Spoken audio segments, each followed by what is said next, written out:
Tuhan firman-Mu ajaib, kekal meski gunung menghilang. Tiada huruf yang gagal, tak terpatahkan siasat. Hidup seperti-Mu ya Allah, lebih dari emas. Aku bersaksi kitab-Mu, kitab yang suci. Mendengarkan firman-Mu, hibur hati yang luka. Terangilah langkahku kemanapun ku pergi.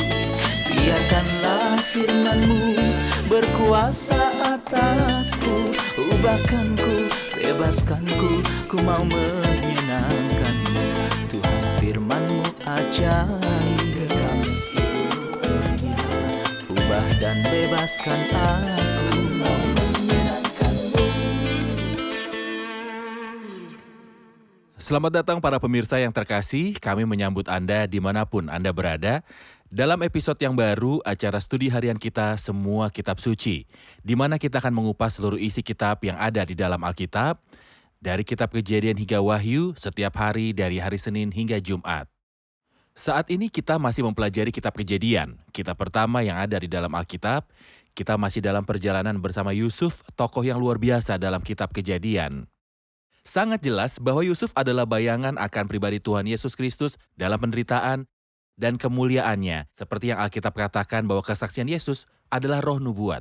Hari ini kita akan mulai mempelajari pasal 46, dan saya mengajak Anda untuk menyiapkan Alkitab Anda dan mencatat hal yang penting. Jika Anda memiliki pertanyaan, silakan kirimkan email kepada kami. Dengan anugerah Allah kami akan menjawabnya. Sekarang saya akan menyambut tamu kehormatan di studio, hamba Tuhan Yosef Riyad. Selamat datang Saudara Yosef. Selamat datang Saudara Riyad. Juga para hadirin di studio, selamat datang. Saudara Yusuf, pasal 46 ini mewakili apa dalam kehidupan Yusuf? Apakah mewakili tahap kemuliaan Yusuf sesudah penderitaan? Dalam pasal ini Yakub bertemu kembali dengan Yusuf, anaknya. Sebelumnya Yakub pasti berpikir bahwa mereka tidak akan bertemu lagi. Tidak mungkin bertemu lagi di dunia ini. Itu yang Yakub pikir. Tapi pada bagian ini kita melihat akhir yang bahagia dari hari-hari penderitaan yang dilalui Yusuf dan Yakub. Mereka kehilangan satu sama lain. Sebelum kita membahas pasal ini lebih terperinci lagi, apakah Yakub berpikir bahwa Yusuf hilang? Benar. Yakub berpikir Yusuf mati di mangsa binatang buas. Di saat yang sama Yusuf sedang berada dalam waktu terbaiknya di Mesir. Benar. Banyak orang yang kita kasihi sedang melalui masa-masa yang sangat sulit. Meninggalnya orang yang mereka kasihi, lalu mereka merasa kehilangan. Jika saya ingin menghibur mereka, apa yang harus saya katakan mengenai mereka yang sudah meninggal? Jika mereka memiliki hubungan yang benar dengan Tuhan, di mana mereka sekarang? Iya, Rasul Paulus ketika berbicara tentang meninggal, ia menyatakan itu memang jauh lebih baik. Yusuf berada dalam situasi terbaiknya. Saya pikir jika mereka yang mati adalah orang Kristen yang sejati, maka siapakah di antara mereka yang akan mau kembali lagi ke tanah penderitaan dan kesulitan? Bersama-sama Kristus itu memang jauh lebih baik. Kita akan bertemu kembali. Tentu saja. Iya, betul. Izinkan saya membaca beberapa ayat, kemudian saya akan memberikan sebuah pertanyaan untuk Anda. Silakan. Jadi berangkatlah Israel dengan segala miliknya dan ia tiba di Beersheba. Lalu dipersembahkannya korban sembelihan kepada Allah Ishak. Berfirmanlah Allah kepada Israel dalam penglihatan waktu malam. Yakub, Yakub. Sahutnya, ya Tuhan. Lalu firman-Nya, Akulah Allah, Allah ayahmu. Janganlah takut pergi ke Mesir. Sebab aku akan membuat engkau menjadi bangsa yang besar di sana. Aku sendiri akan menyertai engkau pergi ke Mesir. Aku juga yang akan membawa engkau kembali. Dan tangan Yusuflah yang akan mengatupkan kelopak matamu nanti. Kata-kata pertama dalam ayat pertama ini adalah, jadi berangkatlah Israel. Pasal sebelumnya sudah selesai berbicara tentang dirinya sebagai Yakub. Di sini, dia dipanggil Israel, bukan Yakub. Apa yang ingin dikatakan Alkitab? Sebenarnya Israel, seperti yang sudah kita pelajari, ketika Tuhan mengubah nama Yakub menjadi Israel dalam kitab Kejadian pasal 32, lalu diulangi kembali dalam pasal 35, kata Israel diperintah oleh perintah Allah. Sebenarnya pada bagian ini, Israel adalah nama yang tepat. Karena dia tidak siap untuk pergi melihat anaknya meskipun itu hal yang normal. Tidak, ini tidak normal, lebih dari itu. Maksud saya, Yakub sangat merindukan Yusuf sehingga dalam pasal sebelumnya dia berkata, Anakku Yusuf masih hidup, aku mau pergi melihatnya sebelum aku mati. Satu-satunya harapan Yakub adalah melihat Yusuf. Apakah hal itu memerlukan perintah dari Tuhan? Saya pikir ya, Israel perlu sebuah perintah dari Tuhan. Kalau saya ingin membuat perbandingan antara 4 bapa leluhur tentang kepergian mereka ke Mesir, Abraham pergi ke Mesir tapi sayangnya situasinya tidak benar. Abraham mengungsi dari bencana kelaparan dan dia terjebak ketika mengatakan bahwa Sarah adalah adiknya. Ishak adalah satu-satunya bapa leluhur yang tidak pergi ke Mesir, sebuah gambaran untuk anak surgawi Tuhan Yesus Kristus sebagai yang surgawi. Jadi Ishak tidak pergi ke Mesir.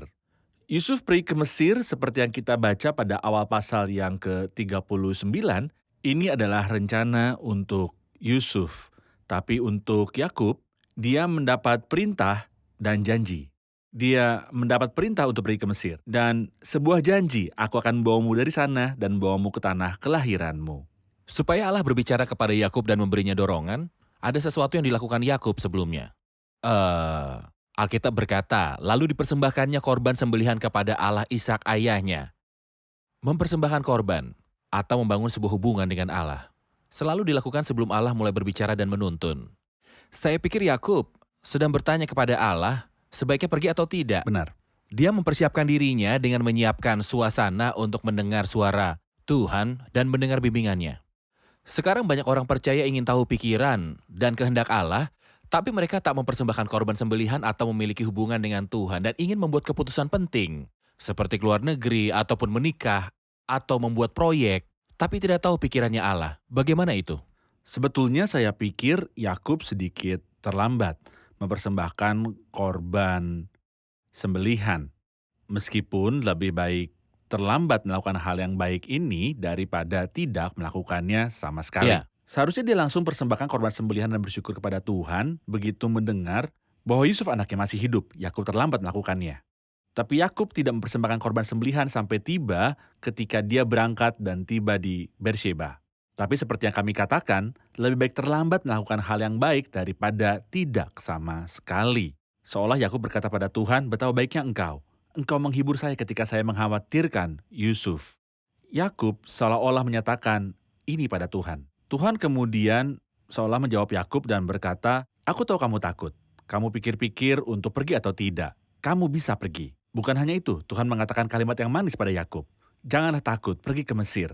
Aku sendiri akan menyertai engkau. Janji yang luar biasa. Ketika Tuhan berkata, aku sendiri akan menyertai engkau, apalagi yang saya perlukan? Itu saja. Saya pikir tidak ada lagi yang perlu ditambahkan. Teman seperjalanan. Teman seperjalanan yang luar biasa. Ya. Itu saja, Tuhan menyertai saya. Kami ingin berkata kepada setiap orang yang berdoa untuk mengerti kehendak Allah terkait keputusan apapun, jangan melangkah kalau Anda belum yakin Tuhan memegang Anda. Betul. Apakah Tuhan sudah berkata kepada Anda, pergi, aku menyertaimu? Tepat sekali. Benar. Sesudah itu dengan segera Tuhan mengatakan frasa yang sangat indah pada akhir ayat 4, aku sendiri akan menyertai engkau pergi ke Mesir. Aku juga akan membawa engkau kembali dan tangan Yusuflah yang akan mengatupkan kelopak matamu nanti. Kami ingin tahu apa artinya. Tangan Yusuflah yang akan mengatupkan kelopak matamu. Maksudnya ketika Yakub menutup matanya pada waktu dia mati, Yusuf akan berada di sampingnya. Saya pikir para bapa leluhur, saya mengalami ini. Ketika meninggal, ayah-ayah yang saleh ingin merasakan bahwa anaknya mereka, khususnya yang akan berbelasungkawa, berada di samping mereka. Maksud saya, Tuhan meyakinkan Yakub bahwa pada akhir hidupnya sebelum dia meninggalkan dunia ini, Yusuf akan berdiri di samping tempat tidurnya. Untuk orang yang sudah tua, saya pikir janji ini sangat menenangkan dan membesarkan hati. Sebuah kehormatan. Sebuah kehormatan. Baik, Benar. kita akan segera kembali untuk menjawab pertanyaan dari hadirin.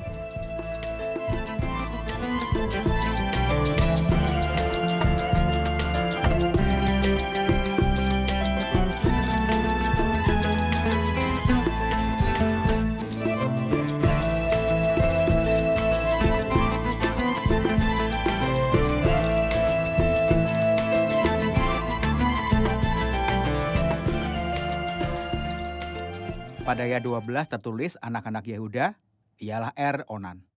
Mengapa nama mereka disebutkan meski mereka tidak ke Mesir?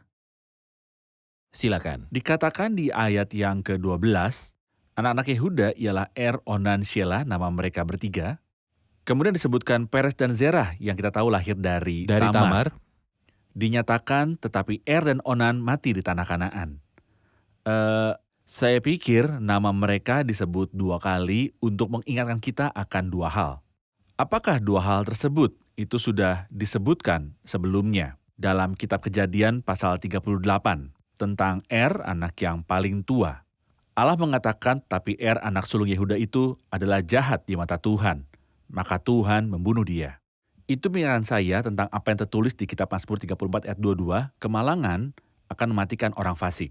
Tapi Er masih muda, terlalu muda untuk mati. Apa yang membuat Er mati terlalu cepat?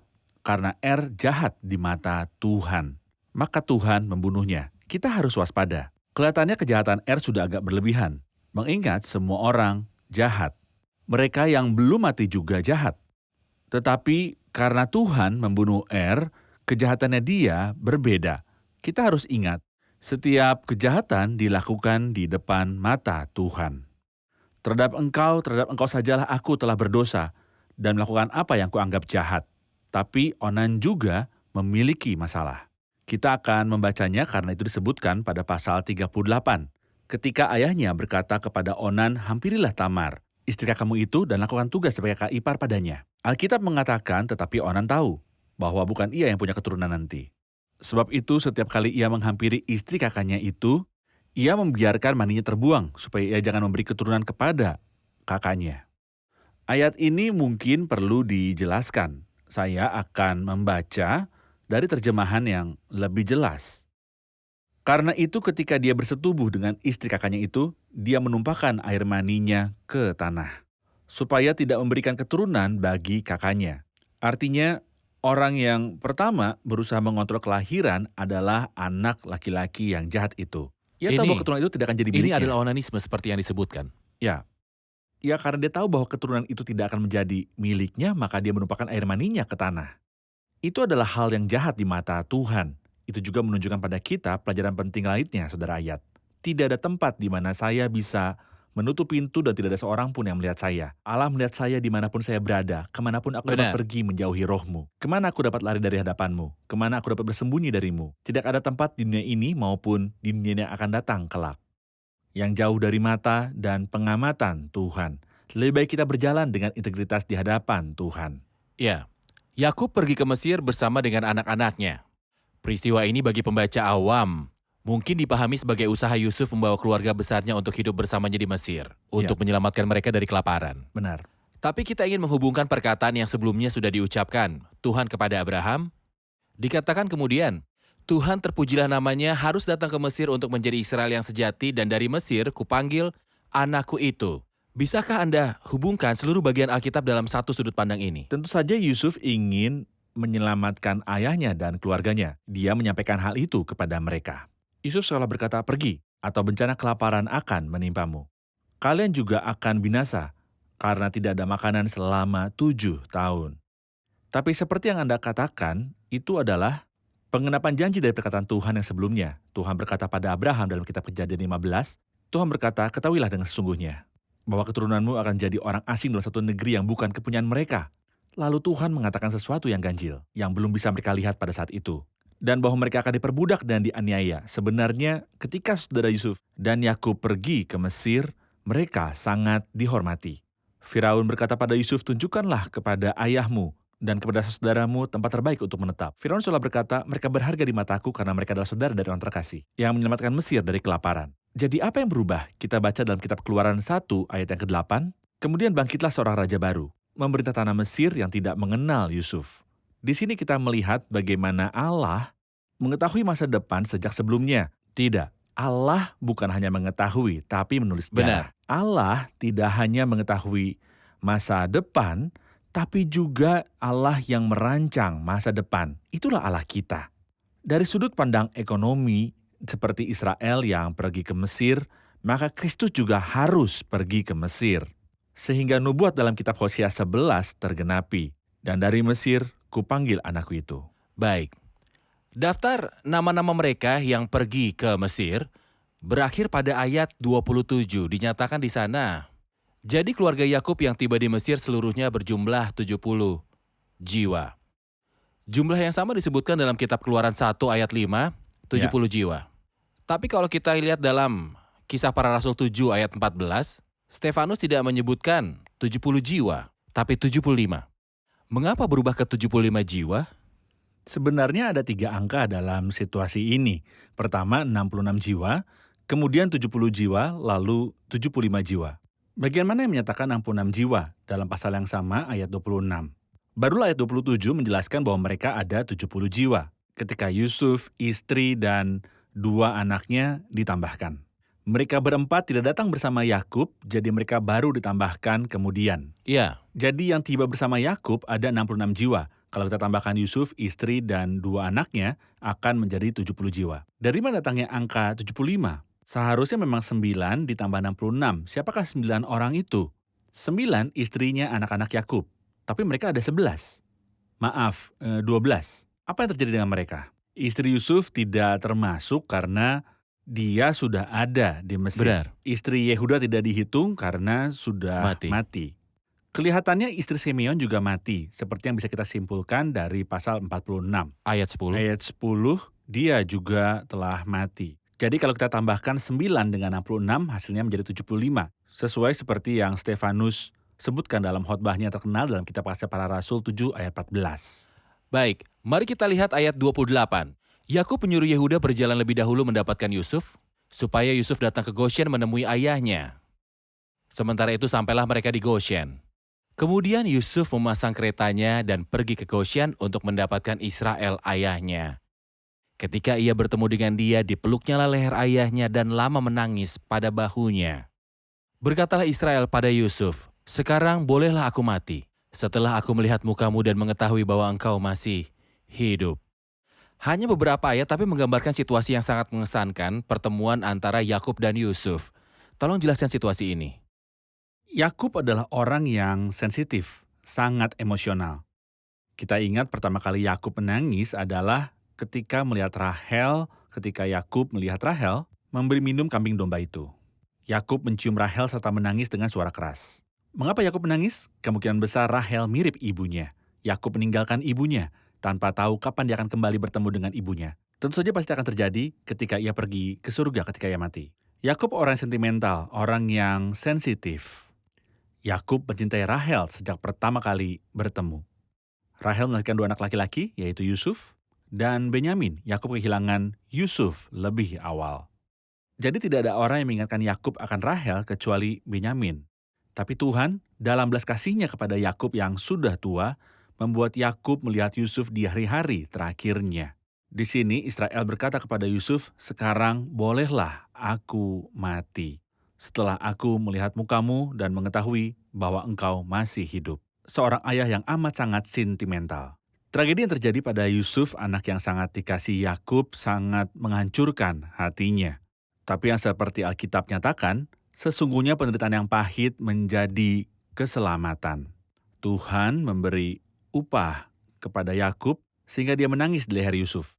Yusuf pun lama menangis pada bahunya.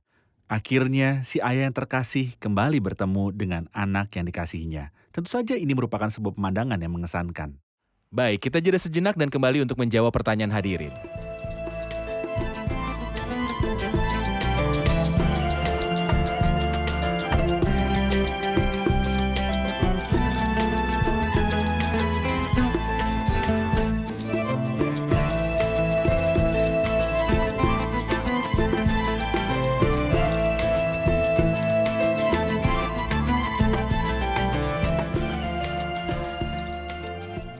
Kita perhatikan kalau Yusuf berkata kepada Firaun bahwa saudara-saudaranya adalah gembala.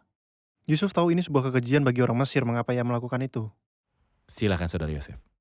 Sebenarnya Tuhan bermaksud supaya anak-anak Israel terpisah dari orang Mesir selama mereka tinggal di sana.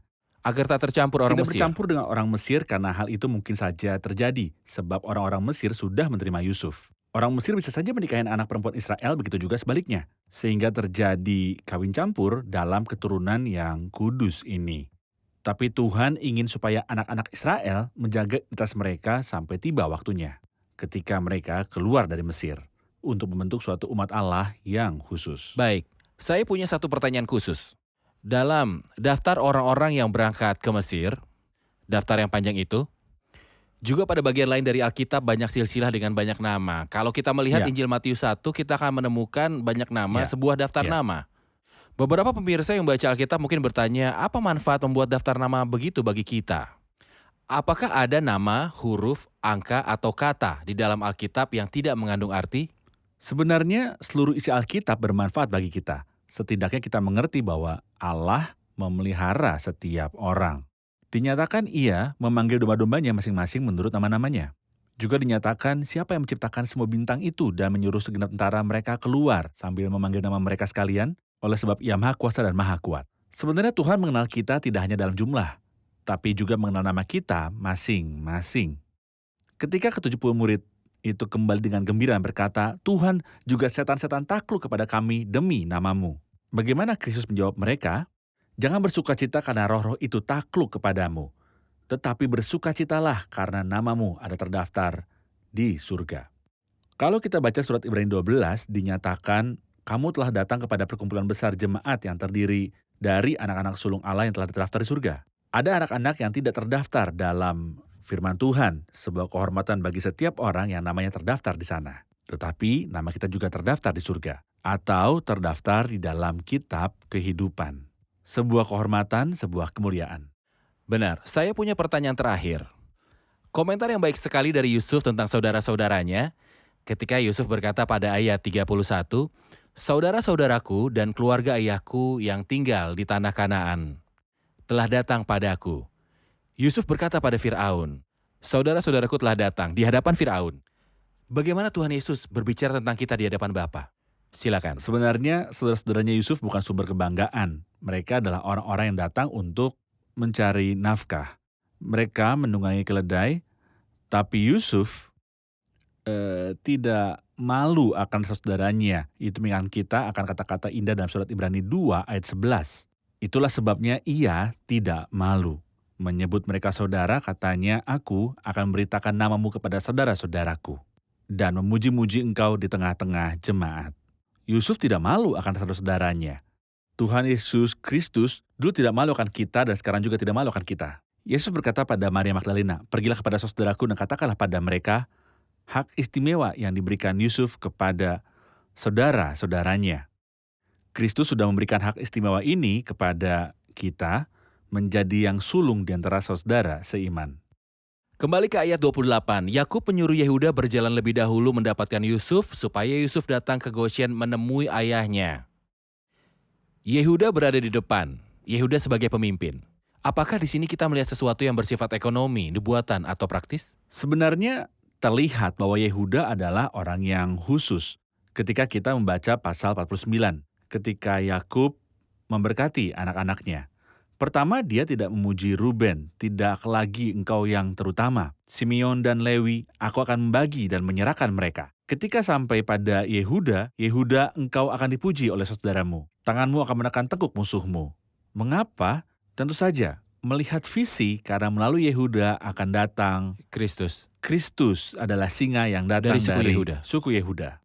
Tapi bahkan sejak pasal sebelumnya, ketika Yehuda mengambil inisiatif, ia seolah berkata pada Yakub, ayah, aku akan menjamin Benyamin. Ketika Yehuda menghadap Yusuf, dia berkata, oleh sebab itu baiklah hambamu ini tinggal menjadi budak tuanku. Yusuf bisa saja menjawab, ini bukan urusanmu. Kamu adalah anak keempat, bukan anak pertama, kedua, atau ketiga.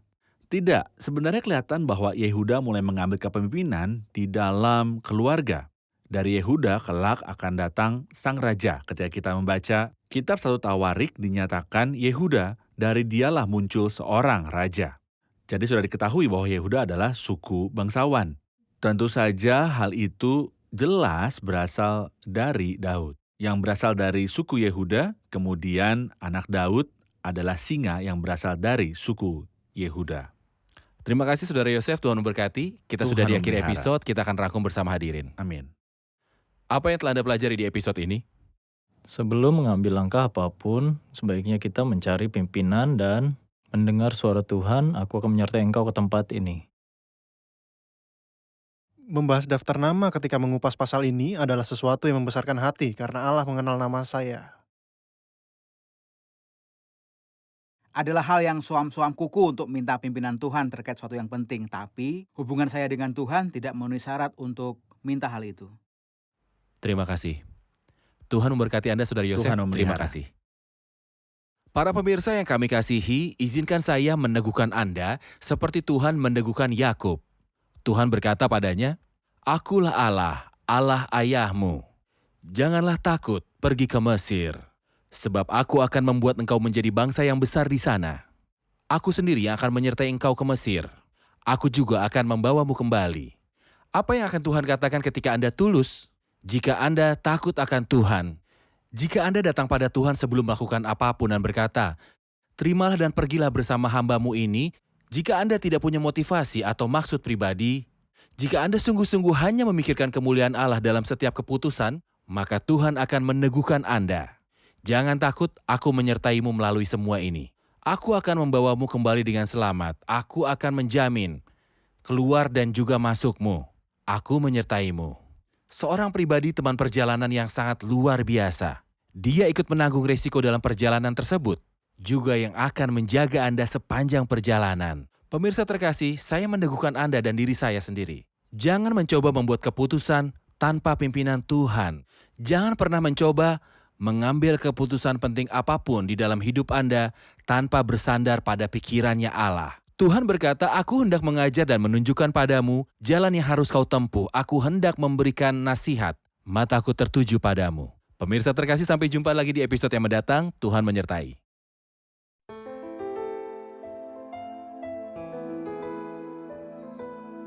Tuhan firman-Mu ajaib, kekal meski gunung menghilang.